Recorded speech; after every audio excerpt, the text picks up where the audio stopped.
la une ce soir. The entire country could be taken out in one night, and that night might be tomorrow night. Le président Trump persiste et signe. L'Iran doit débloquer le détroit d'Ormuz d'ici demain. We're giving them till tomorrow, and after that, they're going to have no bridges, they're going to have no power plants, Stone Ages, yeah. Journée historique, l'équipage d'Artemis II se prépare à observer la face cachée de la Lune. L'équipage est allé plus loin que personne auparavant aujourd'hui, donc on a eu un moment vraiment émouvant. Le dernier droit de la course à la chefferie de la CAQ, Bernard Drinville, annonce l'appui de 3 ministres. L'appui d'aujourd'hui confirme qu'il y a un appétit au sein du groupe pour qu'on change de direction. Je ne peux qu'envisager une chose, et c'est la victoire. Il est 17h, voici votre nouveau info.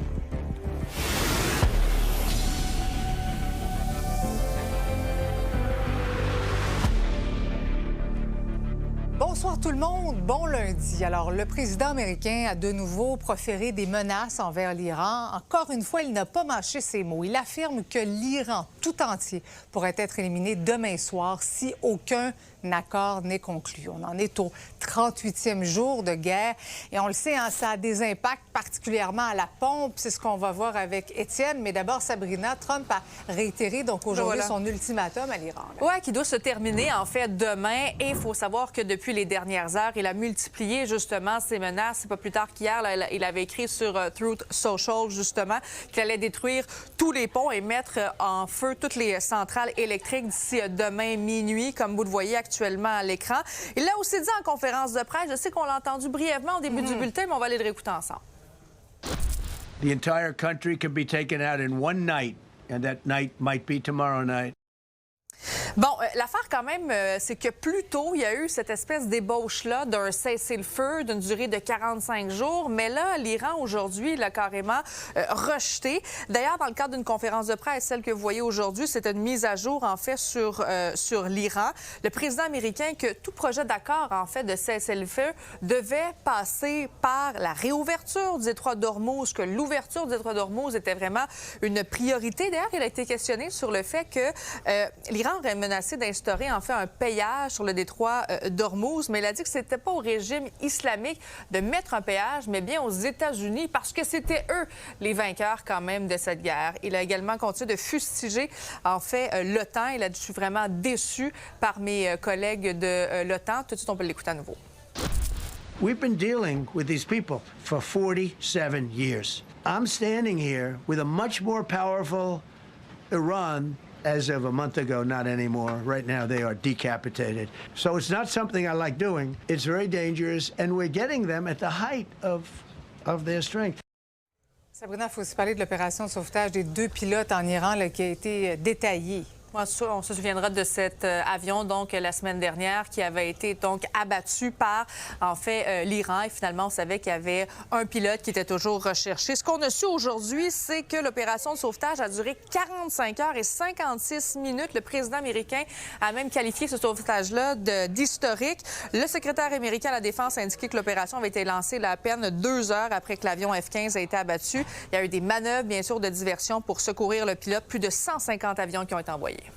These are not routine operations. They were high-risk, high-stakes missions conducted in the heart of enemy territory. This was not just barely into Iran. This was deep into Iran, involving coordinated strikes to suppress threats, deception tactics to protect our teams, and full synchronization across air, ground, and special operations. The Iranians are still asking themselves right now, how did the Americans do this?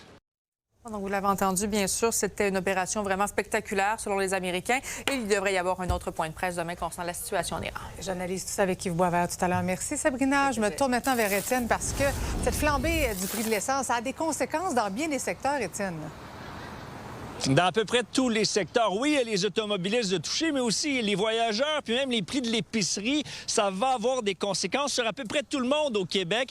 Et même les pays producteurs de pétrole le disent. Là. Même après la fin de la guerre, les prix vont continuer. Il va y avoir encore des conséquences sur les prix de l'essence et de bien des choses. Écoutez notre reportage. Même pour se déplacer pour aller d'un point A à un point B, ça devient problématique. Les fameux prix de l'essence. Il y a plein de stations aujourd'hui qui étaient à 2 $ le litre, puis ça risque pas de s'améliorer. Puis même si vous n'avez pas de voiture, ça pourrait vous toucher. Quand tu prends comme ça, une voiture comme ça va prendre à partir de $100 pour arriver à Ottawa. J'étudie à Montréal et je vis à Gatineau. Oui. Donc aujourd'hui, là, je cherche même à prendre un appart ou bien vivre en colocation ici parce que le prix d'essence ne m'arrange plus. Mais une nouvelle étude qui fait beaucoup parler, qui dit qu'on n'a même pas encore ressenti les conséquences sur le prix de l'essence de la fermeture du détroit d'Ormuz. Plusieurs experts prévoient cependant des ruptures de stock dans un avenir très proche à travers le monde. Des stations-service à sec et des files d'attente qui s'allongent. Il y a déjà eu un impact qui est là. Là, ce qui est moins clair, c'est qu'il y a des réserves qui existent. Okay? Donc, si on finit par consommer toutes les réserves qui existent, là, ça devient un vrai problème.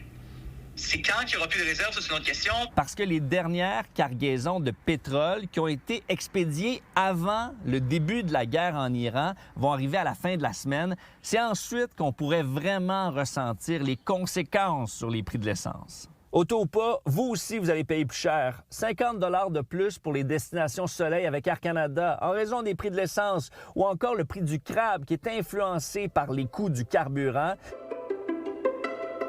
Mais tout ce qui se passe pourrait aussi avoir des conséquences sur le prix de vos fruits puis de vos légumes. Il y a une bonne partie de l'engrais dans le monde qui vient de la région qui est touchée par la guerre actuellement. C'est souvent la matière première. Ah oui, c'est ça? Oui, c'est vraiment ça. Là. Et ça nous touche, nous. Donc la guerre en Iran va peut-être affecter nos fruits et légumes. C'est officiel, ils nous l'ont déjà dit. Là. Ah oui? Les fournisseurs, qu'il y a des 15, 20, 25 qui vont se rajouter là, sur les prochaines commandes. C'est fou, là, les prix qu'ils nous vendent, les commerçants, les grossistes. J'en reviens pas d'une fois à l'autre. Mais c'est quoi les solutions face à l'augmentation de ces prix de l'essence? Certains mis sur la voiture électrique, mais il y a peut-être aussi le covoiturage qui pourrait être une option de plus en plus avantageuse au cours des prochaines semaines. Encourager les projets de covoiturage. Il y a des stationnements de covoiturage dans la couronne nord, couronne sud, qui peuvent aider justement. Travailler à la maison pour eux qui peuvent, c'est certain que c'est une bonne façon. Le vélo, honnêtement, si vous êtes capable, il y a beaucoup de places. Je peux penser à Longueuil, vous pouvez vous rendre jusqu'au métro, par exemple, c'est possible. Pour les gens qui ne peuvent pas, c'est certain que c'est plus difficile. Moi, j'ai pas envie de rentrer dans la thèse paternaliste. Je pense que les gens sont très conscients de ce qu'ils peuvent faire pour réduire la consommation. Puis si vous voulez plus entendre parler du prix de l'essence, il est toujours possible de troquer votre voiture pour le cheval. Le gasoil est devenu trop cher. Pour faire des petits déplacements du quotidien, je pense que c'est plus économique de prendre mon cheval. Concernant les prix de l'essence, la plupart des experts s'entendent quand même pour dire qu'avant d'aller mieux, ça va peut-être aller encore un tout petit peu plus mal. À Montréal, Étienne Fortin-Gauthier pour Nouveau Info. Nouvelle vous faire réagir. Vous avez un sujet d'enquête à nous transmettre. Je vous invite à m'écrire par courriel. Vous voyez mon adresse présentement à l'écran. Maintenant, je vous parle d'un vol plutôt inusité. C'est un homme qui est reparti d'un magasin avec plusieurs bâtons de hockey en plein jour. Cette vidéo est même devenue virale sur les réseaux sociaux. La marchandise dérobée est évaluée à des milliers de dollars. Mais pourquoi ces bâtons coûtent si cher? Elliott Tremblay a posé la question à des experts du hockey. Non, yes. On laisse faire ça, on va juste appeler la police. Non, on appelle le 911. Je pense son... la plaque. Une fausse plaque ou quoi? Ouais.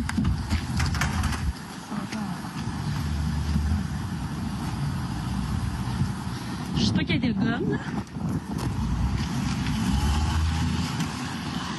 Vers midi, samedi, un individu qui est rentré puis qui semblait comme un consommateur bien normal, s'est mis à regarder les hockey, se promener un peu partout. Puis ce qui m'a été rapporté, mais c'est qu'il passe au travers du magasin, passe devant la caisse comme si de rien n'était, comme si elle n'existait pas. Pierre Gendron possède une douzaine de magasins sportifs, des Rousseau Sport, Sport Expert, Hockey Expert, bref, des vols en magasin, il en a déjà vu, mais comme celui-ci, jamais. Les voleurs sont partis avec une vingtaine de bâtons de hockey en plein jour, devant les employés, sans aucune gêne. Pas de cagoule, pas rien, pas de scrupules, on est rendu là, c'est juste capoté, là. Tout le monde n'en vient pas. On vient juste pas là où on est rendu là. Il y a des hockey super abordables à 50$, là, mais c'est pas ceux-là qui s'est dirigé vers. Là. Il était vers les hauts de gamme. C'est un 4-5 000$ là, qui c'est comme sauvé avec. Là. Évidemment, quand on parle de bâtons de hockey qui coûtent plusieurs centaines de dollars, eh bien, on est très loin du bâton en bois. C'est des bâtons qui sont faits en fibre de carbone avec beaucoup de technologie à l'intérieur. Ça te prend combien pour t'acheter un bâton de hockey au minimum? Puis tu peux monter jusqu'à combien à peu près? Là? Tu sais, c'est quoi la fourchette? Il y a des bâtons qui se trouvent autour de 100 $, qui va jusqu'à maintenant autour de 400 à 450 $ avant taxe. Donc mais en gros, un bâton haut de gamme a beaucoup de fibres de carbone. La fibre de carbone, c'est à base de pétrole. Fait qu'on peut imaginer en plus avec ce qui se passe en ce moment avec le pétrole, tout ça, ça va faire augmenter le prix de la fibre de carbone encore plus.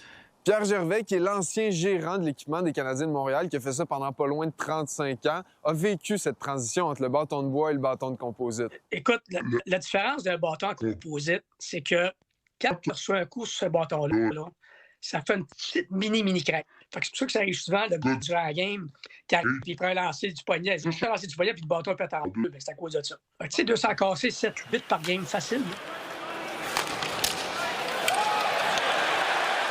Pour ce qui en est du vol de bâton, le service de police poursuit son enquête, donc on n'a pas plus de détails par rapport aux suspects ni aux circonstances exactes du vol. À Montréal, Elliott Tremblay pour Nouveau Info. Toutes les activités sont annulées jusqu'à nouvel ordre à l'Aréna des Vins de Rouyn-Noranda. Vous voyez les images d'une partie du toit qui s'est effondrée sous le poids de la neige. Ça s'est passé hier matin. Heureusement, personne ne se trouvait à l'intérieur. Les sections instables ont été démantelées. Et par mesure préventive, donc, il y a l'Aréna de Cadillac et celui de Cloutier qui sont également fermés le temps d'analyser la situation. Maintenant, je vous parle de l'industrie du tourisme qui est en bonne santé chez nous. Près de 8 Québécois sur 10 ont passé leurs vacances ici dans la dernière année. En tout cas, c'est ce qui ressort d'une étude de la chaire de tourisme de l'UQAM. Mais la province joue quand même du coude avec le reste du Canada qui gagne en popularité. Les détails avec nos collègues de Trois-Rivières, Sherbrooke et Saguenay.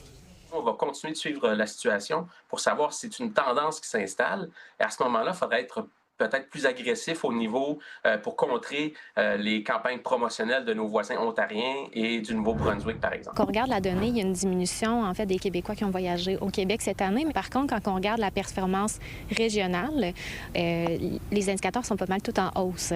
Les dépenses touristiques, en fait, ont augmenté de 6,5 de 2024 par rapport à 2025. Les voyages au Québec reculent de 8 pendant qu'ils progressent de 6 ailleurs au pays. À l'international, la situation est stable. Mais pour les États-Unis, l'été 2025 est marqué par un net recul influencé par le contexte géopolitique. L'alternative numéro 1, c'est le reste du Canada. Le Québec arrive en deuxième. Alors, il y a beaucoup d'Ontario, de Nouveau-Brunswick, un peu d'Ouest aussi. Alors, si je suis le Québec, je dois m'interroger sur comment garder cette clientèle captive. Son côté tourisme canton de l'Est est optimiste pour la saison estivale. Dans une étude réalisée par Léger, l'organisme constate que le bassin potentiel de touristes pourrait atteindre les 4 millions de personnes au cours de la prochaine année. Et pour attirer les voyageurs québécois, bien, la région peut s'appuyer sur la recommandation des autres voyageurs de la province, comme l'indique l'étude de la chaire Transat.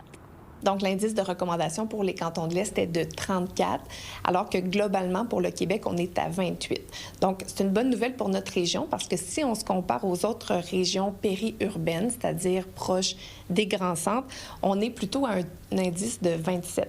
Donc, nous, dans les cantons de l'Est, on est à 34, donc on se rapproche des régions qui sont plus éloignées, qui ont un indice de 36. Donc, ce que ça veut dire, c'est que les cantons de l'Est réussissent à créer des wow auprès des visiteurs, et ce, même lorsque les séjours sont plus courts. Au Saguenay, le tourisme est en pleine croissance, notamment par l'attrait du plein air. Au Saguenay, on a de magnifiques sentiers, de belles montagnes. D'ailleurs, les acteurs du milieu soutiennent que les activités sportives ne seraient pas les mêmes sans la contribution des touristes. Les gens de l'extérieur venaient principalement dans les grosses périodes comme la relâche, le temps des fêtes. Mais là, on a remarqué cet hiver, parce qu'il y a beaucoup de neige, on a des belles conditions. Même la semaine, il y a des gens de d'autres régions, de d'autres provenances. Donc, c'est une clientèle importante, là, significative et supplémentaire pour nous. Nous, on amène beaucoup d'Américains, beaucoup de monde aussi alentour du Canada qui viennent. Pour l'hiver, je pense que c'est la motoneige qui fait virer l'économie. Le tourisme est là beaucoup.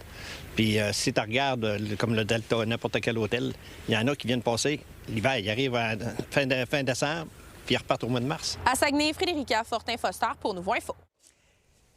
Les clients étaient au rendez-vous dans les cabanes à sucre pour Pâques. Reste que la production du sirop d'érable a pris du retard. Le mois de mars a été froid, ce qui a nui à la récolte. Et la saison des sucres pourrait peut-être se terminer aussi vite qu'elle a commencé.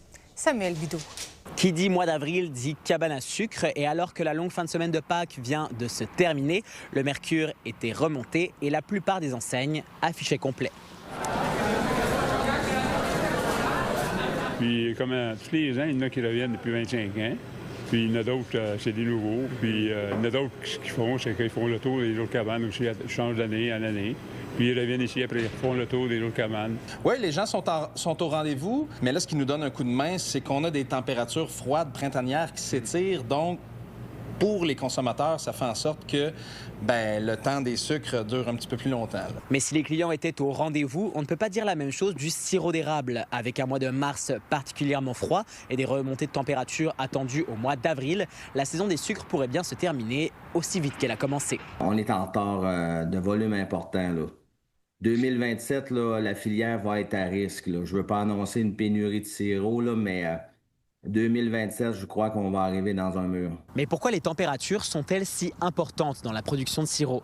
Eh bien, c'est parce que les périodes de gel et de dégel, respectivement la nuit et le jour, permettent d'écouler d'eau d'érable. Que ce soit en Mauricie, au Saguenay ou en Estrie, les conditions n'ont pas été remplies dans les dernières semaines et on ne répertorie seulement que quelques coulées. Je pense que pour la prochaine semaine, on va faire du sirop d'érable en assez bonne quantité. Mais si on regarde les prévisions à long terme, on voit que ça se réchauffe, on voit qu'il y aura peut-être plus de gelée nocturne dans la semaine prochaine, puis c'est là où ça va se complexifier. Mais là, depuis une semaine, ça coule un petit peu. Je dirais pas qu'on a des coulées records, qu'on a des coulées spectaculaires, mais au moins, ça coule un petit peu. On pensait d'avoir une saison hâtive. On ne l'a pas eu. On a zéro d'accumulation d'eau. On n'a rien fait encore de sirop. Fait que, mais je suis pas en retard d'après. J'ai commencé depuis 2000 ici au Saguenay, puis aller jusqu'au 10 avril, il n'y a pas de problème. On n'est pas en retard.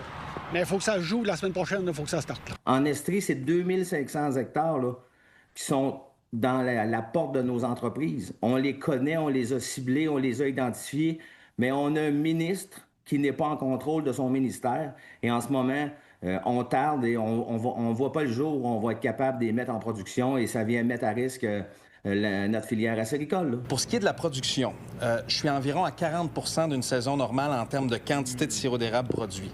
Je pense qu'on va avoir encore des bonnes coulées. Est-ce qu'on va se rendre à 100 %? Soyons réalistes, je pense pas. Mais si on est capable de limiter un petit peu les dégâts avec des belles coulées dans la prochaine semaine, on ne dira pas non. Les producteurs acéricoles croisent les doigts pour que le mois d'avril soit plus clément avec la production de sirop et espèrent que des mesures seront mises en place par le ministère des Ressources naturelles et des Forêts afin de protéger leur industrie. En Mauricie, Samuel Bideau pour Nouveau Info. Le phénomène angine de poitrine ne s'essouffle pas. Au retour, on visite l'entreprise en charge de presser des dizaines de milliers de vinyles pour les fans à travers le monde. Restez là.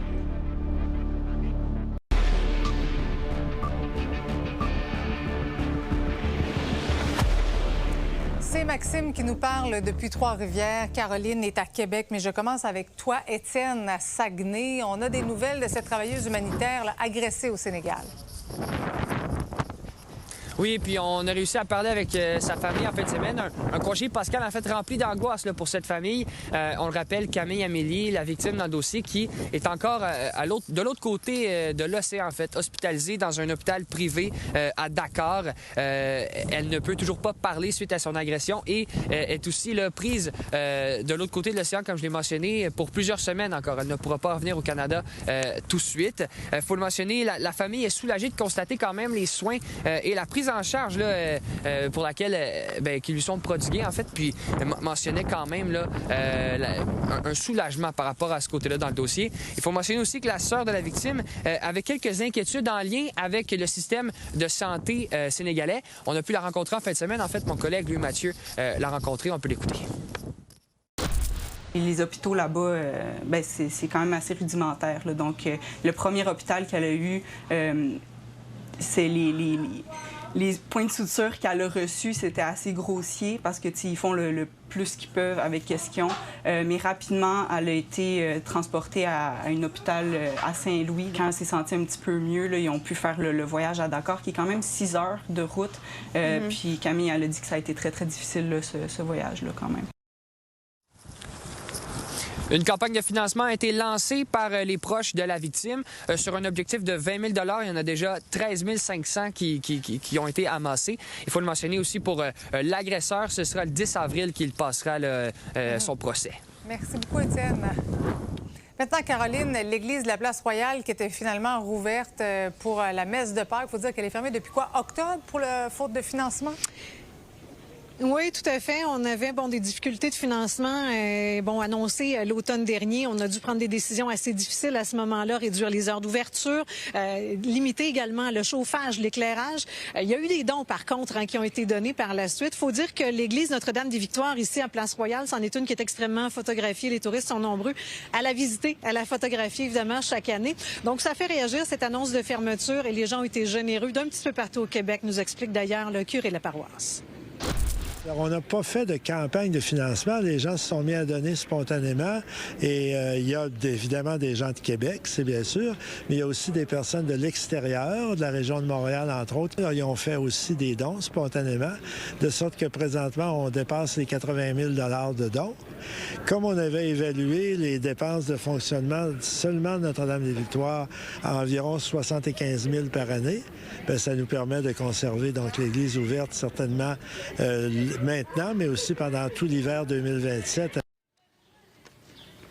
Donc, voilà, tous les dimanches jusqu'au début du mois de juin, là, il y aura effectivement ouverture de l'église ici. Par la suite, à partir du début juin et jusqu'au mois de septembre, là, les jeudis, vendredis, samedis et dimanches. Maintenant, bien là, ce qu'on espère également, c'est le retour du programme pour pouvoir permettre le financement pour les rénovations. Les bâtiments patrimoniaux, évidemment, là, ça coûte très cher pour les rénovations. C'est là-dessus qu'on se croise les doigts. Merci, Caroline.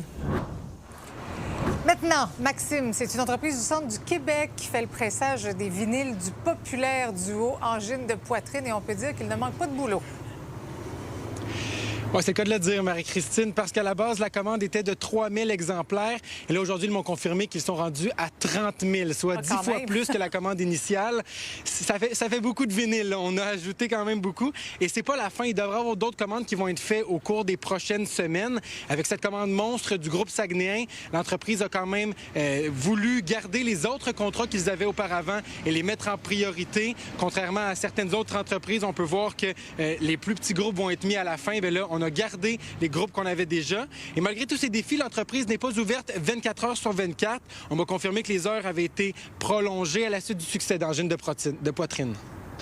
C'est un grand privilège d'une part parce que de voir ce phénomène de chez nous qui est en train d'exploser à l'international et puis d'en faire partie aussi. Je trouve que c'est une magnifique célébration du monde indépendant. Il y a des usines de pressage qui sont 10 fois grosses comme chez nous, mais pour nous, de garder cet aspect-là, cette dynamique-là, cette ambiance-là, ça a une valeur absolument magnifique. Bravo au groupe. Merci beaucoup à toi.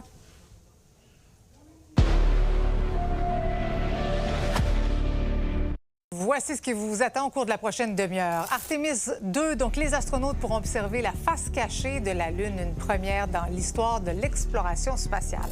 Ultimatum à l'Iran, Donald Trump menace les infrastructures énergétiques et les ponts du pays. Analyse de Yves Boisvert. Et marcher 3000 km en talons hauts pour lutter contre l'exploitation sexuelle. On vous présente cette histoire dans quelques minutes. Mais d'abord, en dernière heure, Lady Gaga, qui devait se présenter à nouveau ce soir au Centre Bell, annule son spectacle. Alex Perron, qui est avec moi. Alex, quand même une nouvelle importante, parce que c'est quoi, 15 000 personnes qui vont être déçues? Là? Oui, j'en voyais déjà beaucoup de déçus sur les réseaux sociaux. Exactement, elle vient tout, ça fait à peu près une vingtaine de minutes qu'elle a annoncé donc l'annulation du spectacle. En fait, ce qu'elle a dit, c'est qu'elle avait des problèmes respiratoires depuis la semaine dernière. Donc, on peut présumer que jeudi et vendredi dernier, dans ses spectacles ici à Montréal, elle avait déjà des problèmes de respiration et ses docteurs lui ont recommandé fortement d'annuler ce soir. Donc, c'est ce qu'elle a fait. Elle se dit bien déçue, bien sûr. Elle a dit qu'elle a passé un bon moment à Montréal jeudi et vendredi dernier, mais que malheureusement pour ce soir, c'est pas possible. Je pense à tous ceux qui se sont quand même déplacés c'est des exactement régions ça. plus loin.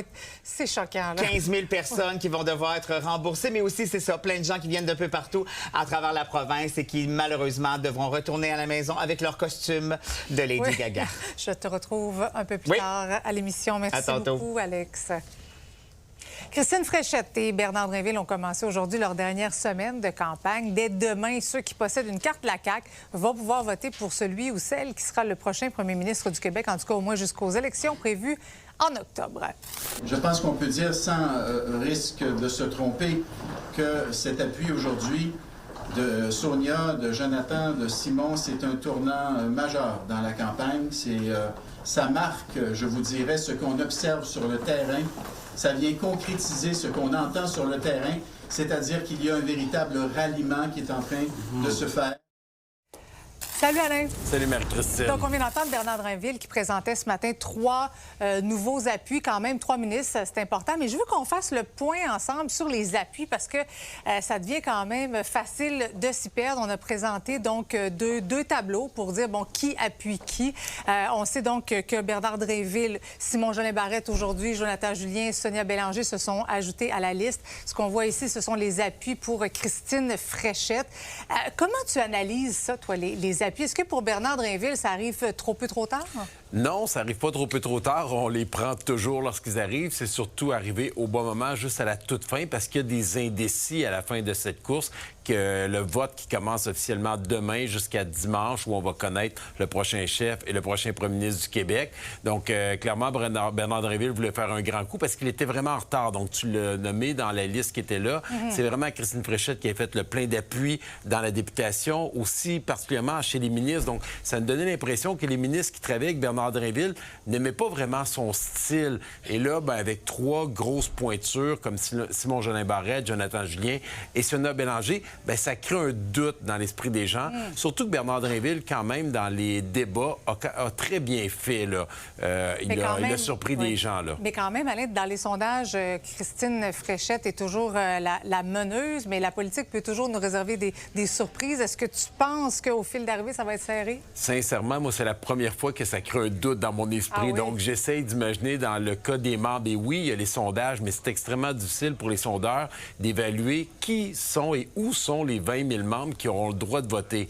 Donc, sur les 20 000, il y en a 5 000 nouveaux, qui est quand même pas beaucoup. Là, on parle de 40 personnes en moyenne de plus par circonscription sur les 125 au Québec. Donc, est-ce que Bernard Drinville a montré des chiffres à Simon-Jolin Barrette, Jonathan Julien et Sonia Bélanger pour les convaincre de dire j'ai vraiment une chance de gagner si vous voulez être dans mon équipe, avoir un ministère demain matin. C'est pas toujours ce qui se passe en coulisses, Alain. Ou bien peut-être que ces gens-là décident le tout pour le tout parce qu'ils n'ont pas l'intention de se représenter à la prochaine élection et ils n'aiment pas vraiment Christine Fréchette. Donc, je pense qu'on va avoir des surprises jusqu'à la toute fin. Peut-être un mot en terminant, parce qu'on aura l'occasion, bien sûr, de reparler de cette course-là, mais on a appris aujourd'hui qu'Isabelle Charret n'allait pas se représenter. Oui, une autre de plus qui se rajoute. Donc, plus d'une dizaine ont déjà annoncé. On parlait des 3 qui sont là, qui appuient Bernard Drinville. Est-ce qu'ils ont la même intention? Je pense qu'on va en avoir plusieurs autres d'ici le mois d'octobre prochain. On s'en reparle cette semaine, mon cher Alain. Merci. Ça fait plaisir. Bye. Maintenant, pour la première fois en plus de 50 ans, il y a des astronautes qui survolent en ce moment la Lune. Ce sont les membres de la mission Artemis 2, dont le Canadien, bien sûr, Jeremy Hansen, qui ont la chance de vivre ce moment exceptionnel qui se poursuivra jusqu'à demain soir. J'en ai discuté un peu plus tôt avec Caroline Emmanuelle Morissette, qui est scientifique à l'Agence spatiale canadienne. Madame Morissette, bonsoir. Bonsoir. D'abord, expliquez-moi l'importance de la journée d'aujourd'hui. Bien, écoutez, c'est quand même assez gigantesque. Moi, je trouve que ça fait des moments plus grands que nous. L'équipage est allé plus loin que personne auparavant aujourd'hui. Donc, on a eu un moment vraiment émouvant. Et puis là, maintenant, l'équipage a commencé l'observation de la Lune. Donc, ils ont une période de 7 heures là, pour observer la Lune et puis nous redonner ensuite les données là, de leurs observations. Donc, on a beaucoup d'attentes pour ces observations-là. Donc, dans le fond, on sait que c'est une première, mais leur mission précise, c'est vraiment d'observer la face cachée de la Lune? Bien, en fait, la mission globale d'Artemis 2, c'est surtout de tester la capsule d'Orion pour être sûr qu'elle soit prête là, pour les futures missions qui vont ramener les astronautes près de la Lune. Mais étant donné qu'ils passent très près de la Lune, c'est certain qu'il y a une équipe de scientifiques qui a donné des objectifs scientifiques pour ce 7 heures là, d'observation lunaire là, qui se passe en ce moment. Donc, le point culminant, c'était à quoi? 20h35. Et il y a près d'1 heure où la capsule sera complètement hors communication? Oui, exactement. Donc, elle sera pas en lien direct avec la Terre. La Lune va être entre la capsule et la Terre. Et donc, il n'y aura pas de communication directe entre la Terre et les astronautes pendant environ 40 minutes plus tard. C'est clair qu'il doit y avoir certainement un petit stress relié à tout ça. Dites-moi, quel est l'avantage d'envoyer des astronautes plutôt qu'une sonde, par exemple? Mais là, vraiment, eux, ils vont avoir un point de vue que nul autre humain a déjà eu. Ils vont voir la Lune. La meilleure image, c'est de s'imaginer un ballon de basketball à portée de bras. Ils vont voir la Lune, des parties de la Lune dans son ensemble. Ils vont pouvoir observer un des cratères qu'ils vont observer, c'est le bassin orientale.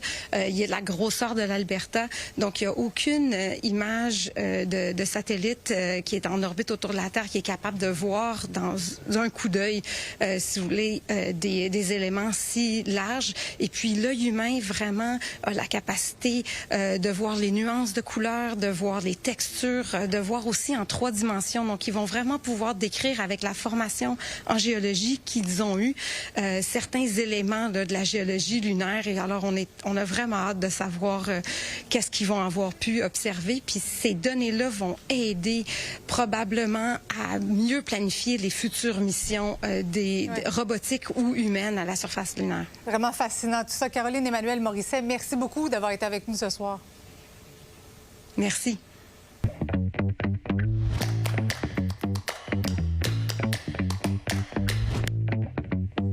On revient sur Terre avec Yves. Salut Yves. Salut Marie-Christine. Alors, le président américain qui a repoussé son ultimatum à mardi soir, puis en retour, l'Iran a promis des représailles encore plus dévastatrices. Mais tu veux revenir sur le message qu'il a envoyé sur ses réseaux sociaux en fin de semaine, disons un message assez injurieux, là. Bien, on n'a jamais vu un président, Marie-Christine, d'abord faire des menaces de crimes de guerre, parce qu'il n'y a pas d'autre nom pour ça. C'est un truc qui est bien connu.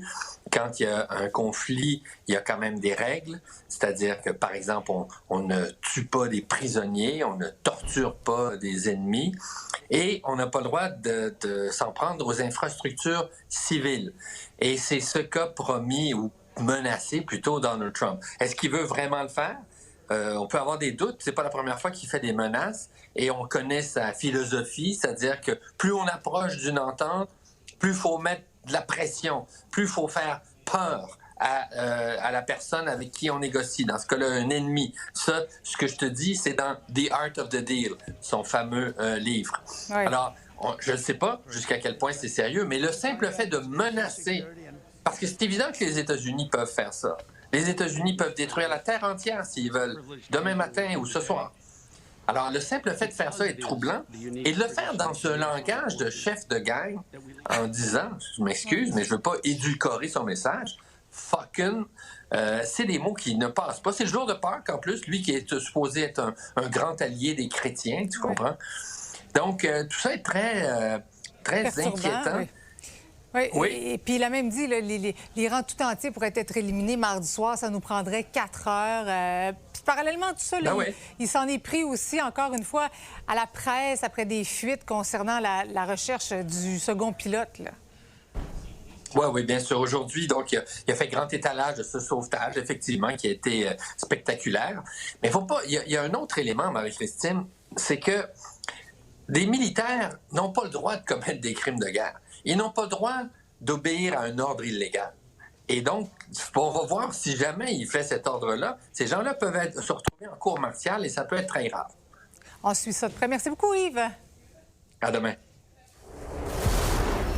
Avec encore 2 ans de contrat, Patrick Roy perd la confiance de ses patrons et devra se trouver un nouvel emploi. On en discute avec les gars du 5 à 7 un peu plus tard.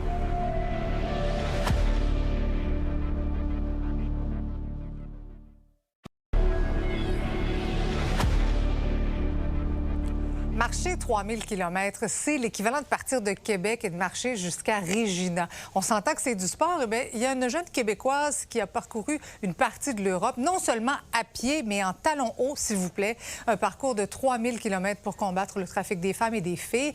Un projet qui a permis d'amasser environ 25 000 $ pour un organisme en Roumanie. Qui la mouche? Encore aujourd'hui, des millions de personnes sont victimes de la traite des humains, partout à travers le monde et même au Canada. Les victimes sont souvent des femmes et des enfants, utilisés pour la prostitution et le travail forcé. 93% des victimes de la traite des personnes sont des femmes ou des filles. Et là, il y a une jeune fille de 25 ans qui nous vient de l'Estrie et qui a décidé de marcher à travers l'Europe en talons pour lutter justement contre le trafic des jeunes filles. Son voyage a duré 9 mois. Eh bien, on va la rencontrer. Jour 280 à traverser l'Europe en talons pour combattre le trafic des filles. Dernier jour, jour 18. Jour 74. 274. Jour 65 à traverser l'Europe en talons. C'est le projet Alcover, même le nom. C'est le nom de famille de ma mère. Puis j'ai toujours voulu faire un projet pour elle en son nom. Ouais. Son nom, c'est Juana Alcover. Puis ma maman, dans le fond, est décédée d'un cancer, ça fait 15 ans. Puis c'est une personne vraiment heureuse, vraiment positive. Puis moi, dès que j'étais petite, j'avais ce rêve-là, je savais pas quoi. Puis j'avais vraiment envie de léguer quelque chose à ma mère aussi, faire vivre son souvenir. Tu es passée sur des grandes nationales, des grandes voitures de route hyper dangereuses avec des camions. Moi, c'est ça. Depuis le début, j'évitais le plus possible. Première journée de mon voyage, en fait, je me fais mettre de côté par la police. Là, je suis comme, ça va être long, tu sais. Mon Dieu Seigneur, le danger extrême de la route nationale continue à full force. Il pleut, c'est juste des camions à 90 km/h à côté de moi. Une petite erreur, puis c'est capote. Tu as choisi le sujet de la traite des femmes et des filles. Pourquoi ça? Je pense que c'est vraiment d'actualité en ce moment. Je veux dire, la culture du viol en général, puis la culture de la violence sexuelle envers les femmes, c'est tellement, tellement présent dans nos vies. On se sent tellement impuissante. Ouais. Parce que je suis qui, moi, à petite échelle, pour changer ou peu importe. Fait que je pense que c'est une manière pour moi de dire, OK, je mets mon petit grain de sable. Je suis honorée d'annoncer que je vais ramasser des sous pour Reaching Out Romania. Ce projet-là aide les victimes de trafic humain depuis des années. La fondatrice Yana m'a expliqué qu'en ce moment, ils travaillent sur un projet après-école pour prévenir l'abus de drogue, le trafic d'avance dans les communautés fragiles. Puis les gens m'ont tellement aidé, les gens m'ont tellement donné sans rien me demander en retour. Puis tous les gens qui me demandaient, qu'est-ce que tu fais? Ça, c'était la question à chaque fois. Je marche en Europe contre le trafic. C'est comme s'ils comprenaient, même s'ils me disaient, c'est fou. Les gens sont tellement, tellement bons, la grande majorité, au fond d'eux, là. Il y a une bonne personne qui veut aider. Mon rêve, ce serait de faire 1000 km dans tous les continents du monde. Oh, nice. Fait que le Québec, à some point, il va s'en venir. Je sais pas quand. De 2014 à 2024, plus de 5000 affaires de traite de personnes ont été déclarées par les services de police au Canada. Et les victimes sont souvent des femmes autochtones. Tout ça n'est que la face visible de l'iceberg. À Montréal, Lila Mouche pour Nouveau Info.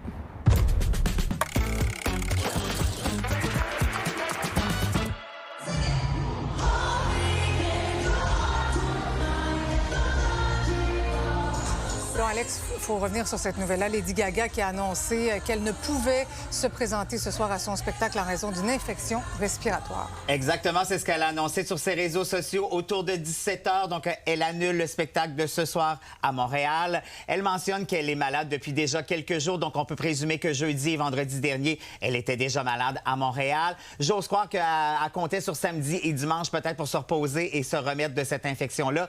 Les docteurs lui ont dit, ses docteurs en fait lui ont dit que c'était mieux d'annuler. Donc, c'est ce qu'elle a fait. Elle est bien, bien triste. Elle remercie ses fans pour ce soir. Elle s'excuse et elle dit qu'elle a passé un bon moment à Montréal jeudi et vendredi dernier. Et bien sûr, les informations vont suivre pour le remboursement des billets, comme ça se fait habituellement.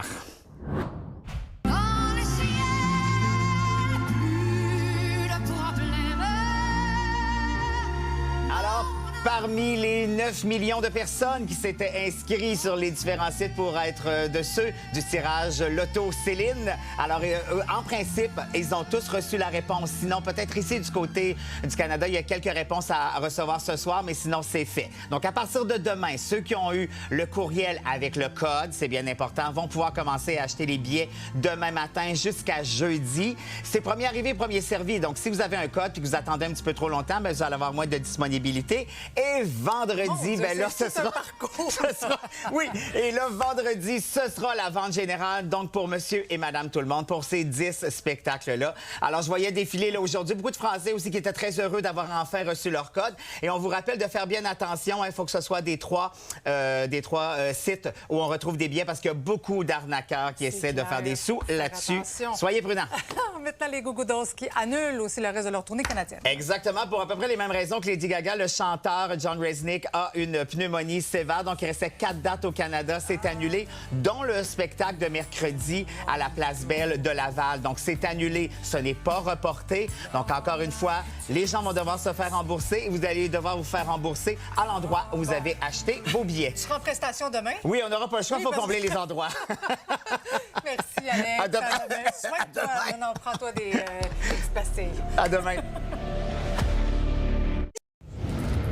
Alors, c'est le retour du dynamique duo Yannick et Frédéric. Bonsoir, vous deux. Bonsoir, Marie-Christine. Alors, ce qui a retenu l'attention au hockey en fin de semaine, d'abord, c'est le Canadien qui a sa place en série et aussi le congédiement de Patrick Roy, bien sûr. Oui, alors on va commencer par le Canadien qui complétait une séquence de 6 matchs en 9 soirs hier avec la visite des Devils du New Jersey au Centre Bell. Malheureusement, ça s'est terminé par une défaite de 3-0. Mais le Canadien venait quand même d'en gagner 8 de suite. Alors, tu l'as dit, le Canadien qualifié pour les séries éliminatoires pour une 2e année consécutive. C'était congé aujourd'hui. Prochain match demain contre les Panthers de la Floride qui sont éliminés du portrait des séries. Il y a toujours 5 matchs à jouer au calendrier pour le Canadien. On n'a pas encore le 50 buts, là. Non, ça s'en vient. Cole Caulfield en a 49. Il va lui rester 5 matchs pour l'atteindre. Mais il y a d'autres plateaux également, notamment celui du capitaine Nick Suzuki qui est à 95 points. Pourrait atteindre le plateau des 100 points d'ici la fin de la saison. On te présente également des images de Peter DeBoer qui a procédé aujourd'hui à un premier entraînement avec les Islanders de New York. Lui, il succède à Patrick Roy, qui a été congédié, un peu à la surprise de bien des gens, par Mathieu Darche, pas plus tard qu'hier. Darche qui a avoué que de congédier aujourd'hui son ami, il l'a mentionné, c'était très, très difficile. Mais c'était la décision à prendre s'il voulait mettre la main sur, disait-il, l'agent libre très recherché du côté des entraîneurs, c'est-à-dire Peter DeBoer, qui a signé un contrat à long terme avec l'équipe. Darche, donc, pense que c'était la décision à prendre pour fouetter en plus son équipe qui, pour le moment, est exclue des séries éliminatoires avec quelques matchs à jouer à la saison. Les Islanders qui ont perdu leurs 4 derniers matchs à venir jusqu'à présent, Marie-Christine. Au tennis maintenant, Gabriel Diallo et Denis Shapovalov qui n'auront fait que passer au tournoi de Monte-Carlo. Oui, ça a été assez rapide pour nos tennisman canadiens. Gabriel Diallo, lui, a perdu en 2 manches son match de premier tour contre Joao Fonseca, 6-2 et 6-3. Denis Shapovalov, un petit peu plus long, mais quand même, le résultat, c'est une défaite. 6-4, 4-6 et 6-3 contre Alexander Blok. Alors, les espoirs canadiens reposent maintenant sur les épaules de Félix Auger-Aliassime qui va être en action demain. Les Rays de Tampa Bay jouent présentement un premier match en 18 mois dans leur stade, le Tropicana Field, t'en souviens? Il avait été pratiquement détruit à la suite de l'ouragan Milton en octobre 2024. 60 millions de dollars ont été nécessaires pour réparer le stade. Tout rénové, tout beau, de nouvelles loges également. C'était tout scrap. Alors, on en profite pour rénover tout simplement. Ils nous font coucou. Maintenant, en terminant le week-end pascal, un festin de chocolat dans la NFL, qu'est-ce que c'est? Ah, ça, tu vas aimer ça. Tu connais Joey Chestnut, celui, le mangeur de hot dog là, qui bat des records. Le mangeur de roteux. Le mangeur de roteux. Je ne l'ai pas dit, mais tu l'as dit. Alors, lui a mangé du chocolat en fin de semaine. C'est 20 livres de chocolat. Mais entre... mal au foie, non, mais entre ça et des hot dogs mouillés avec un pain trempé, là, je voyais là avec ça. Avec une mais il a battu les 4 gars de ligne offensive des Buccaneers de Tampa Bay à 4. Ils ont mangé 19 livres et demi. Lui en a mangé 20 livres de gâteau au chocolat. Ça, c'est un vrai. Oui. Bon. Ça enlève l'appétit. Oh, essayez pas ça à la maison. Il l'a dit, l'affaire est chocolat. OK, bye. À demain. Joyeuse fin de Pâques. Oui, merci.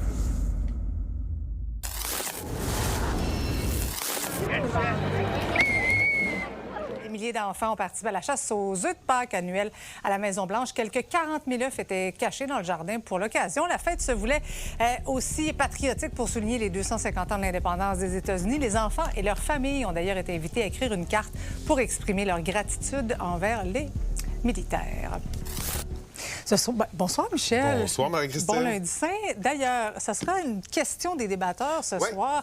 Est-ce que en fait, les congés fériés, est-ce qu'on doit les retirer, ceux qui sont liés à une fête religieuse? Exactement, parce que, tu sais, le Québec se dit un État laïque où les institutions publiques doivent être neutres, en fait, face aux religions, mais on a encore dans notre calendrier, entre autres, 2 fêtes, Noël et Pâques, qui sont reliées à des traditions religieuses. Pour certains, ces congés-là, ça fait partie de notre ADN, ça fait partie de notre culture, puis d'autres vont dire, c'est un peu contradictoire, on est dans un Québec laïque, pourquoi on a ces fêtes-là encore aujourd'hui, alors qu'on a un Québec qui est diversifié, avec des religions qui ne sont pas toutes fêtées de la même façon, alors doit-on abolir les fériés pour les fêtes religieuses? C'est la question de notre débat de ce soir. Excellente soirée. Merci. Excellente soirée à notre antenne. On se retrouve demain, 17h. Bye-bye.